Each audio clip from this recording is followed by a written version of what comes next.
اللہ تعالیٰ ہی حقیقی مددگار ہے، وہی مستقل بذات ہے، اسی سے سب مسلمان حاجتیں طلب کرتے ہیں، مدد طلب کرتے ہیں۔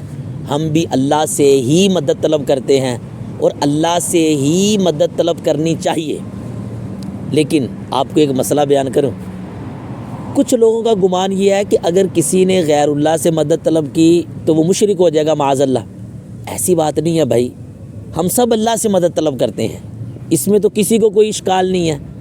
لیکن مسئلہ یہ ہے کہ غیر اللہ سے مدد طلب کرنے کا شرعی حکم کیا ہے؟ تو ہم کہتے ہیں غیر اللہ سے مدد طلب کرنا جائز ہے، اس کو مشرک کہنا یہ درست نہیں ہے۔ اللہ نے قرآن مجید فرقان حمید میں ارشاد فرمایا نا کہ فَإِنَّ اللَّهَ هُوَ مَوْلَاهُ وَجِبْرِيلُ وَصَالِحُ الْمُؤْمِنِينَ، اللہ بھی مددگار ہے اور جبریل امین علیہ السلام بھی مددگار ہے اور صالح مومن بھی مددگار ہیں، وَالْمَلَائِكَةُ بَعْدَ ذَلِكَ ظَهِيرًا، اور اس کے بعد پھر فرشتے بھی مددگار ہیں۔ اب یہ دیکھیں تو کیا مطلب یہ ہے کہ اللہ جو لوگوں کی مدد فرماتا ہے وہ مستقل بذات ہے، حقیقی طور پہ وہی مدد کرتا ہے، لیکن اللہ نے اپنے نیک بندوں کو بھی مددگار بنایا، مومنوں کو بھی مددگار بنایا، فرشتوں کو بھی مددگار بنایا ہے۔ اور نبی کریم علیہ السلام کی احادیث کی طرف اگر جائے نا تو بخاری دیکھ لیں یار، کتاب الایمان میں حدیث پاک موجود ہے۔ میرے آقا علیہ الصلوۃ والسلام نے ارشاد فرمایا کہ استعینوا بالغدوۃ والروحۃ وشیء من الدلجۃ، فرمایا کہ صبح کی عبادت سے، شام کی عبادت سے اور رات کے کچھ حصے میں عبادت کر کے مدد طلب کرو۔ اب یہ دیکھیں بھائی، یعنی کہ حدیث کہہ رہی ہے کہ صبح کی عبادت سے، شام کی عبادت سے مدد طلب کرو۔ پھر یہ ہے کہ آپ دیگر احادیث کی طرف دیکھیں تو غیر اللہ سے مدد مانگنے میں کوئی حرج نہیں ہے، بلکہ نبی کریم علیہ السلام نے تو ارشاد فرمایا، کنز الامال کی حدیث پاک ہے اور بڑی پیاری حدیث ہے، آپ سنیں گے تو آپ کو لطف آئے گا۔ میرے آقا علیہ السلام ارشاد فرماتے ہیں کہ فرمایا میرے جو رحم دل امتی ہیں ان سے حاجتوں کو طلب کرو، اور جب ان سے حاجتوں کو طلب کرو گے نا تم رزق پاؤ گے، مرادیں پاؤ گے۔ ہاں جناب، کیا خیال ہے؟ آپ تو کہتے ہیں شرک ہے، تو پھر ان حدیثوں کا کیا کرنا ہے؟ رسول کریم علیہ السلام تو حکم دے رہے ہیں کہ جو میرے رحم دل امتی ہیں ان سے حاجتیں طلب کرو۔ ایک اور آپ کو حدیث سناؤں، وہ بھی بڑی پیاری ہے، فرمایا یہ بھی کنز الامال کی حدیث پاک ہے، فرمایا اطلب الفضل، کہ تم فضل کو تلاش کرو، عند الرحماء من امتی، میرے رحم دل امتیوں سے، اور جب تم میرے رحم دل امتیوں سے فضل کو تلاش کرو گے، اور رحم دل امتیوں کی کوالٹی کیا ہے کہ تعیشوا فی اکنافہم، ان کے سائے میں تم جاؤ گے تو عیش کرو گے، راحت پاؤ گے، لطف پاؤ گے، اور اس کے ساتھ ساتھ آگے یہ بھی ارشاد فرمایا کہ تعیشوا فی اکنافہم، ان کے سائے میں تم لطف پاؤ گے، عیش کرو گے۔ اور اگلا جملہ تو اتنا پیارا ہے کہ بندہ جھوم اٹھتا ہے، فرمایا جو میرے رحم دل امتی ہیں نا فَإِنَّ فِيهِمْ رَحْمَتِي، اللہ اکبر، ان میں تو میری رحمت کے جلوے ہیں، میری رحمت کی جھلک ہے۔ ہاں جناب، کیا خیال ہے پھر؟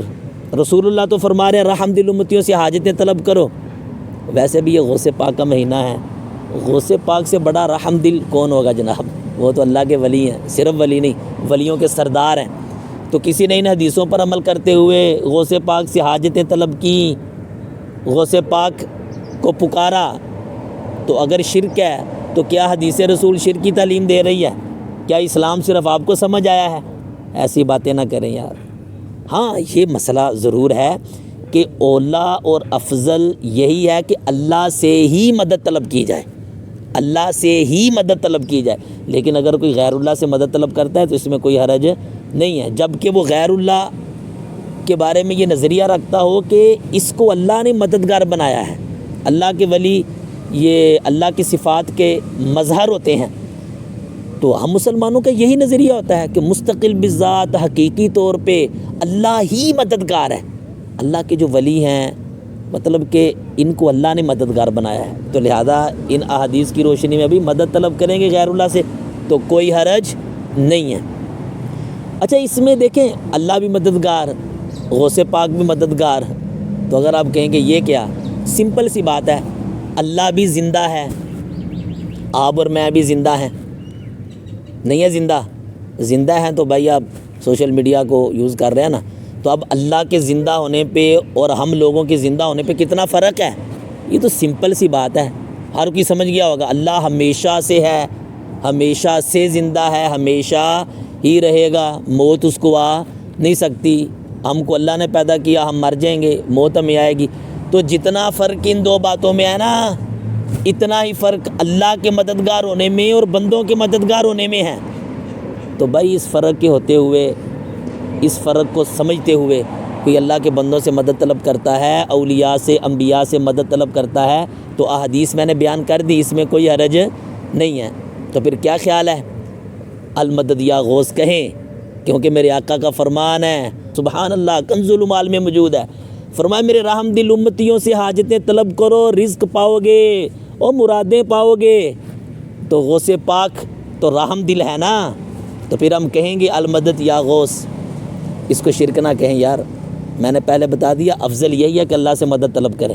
امید ہے آپ مسئلے کو سمجھ گئے ہوں گے، اگر نہیں سمجھے تو کوئی مسئلہ نہیں ہے، لیکن جو ذی شعور ہیں، صاحب عقل ہیں، وہ بات کو سمجھ گئے ہوں گے۔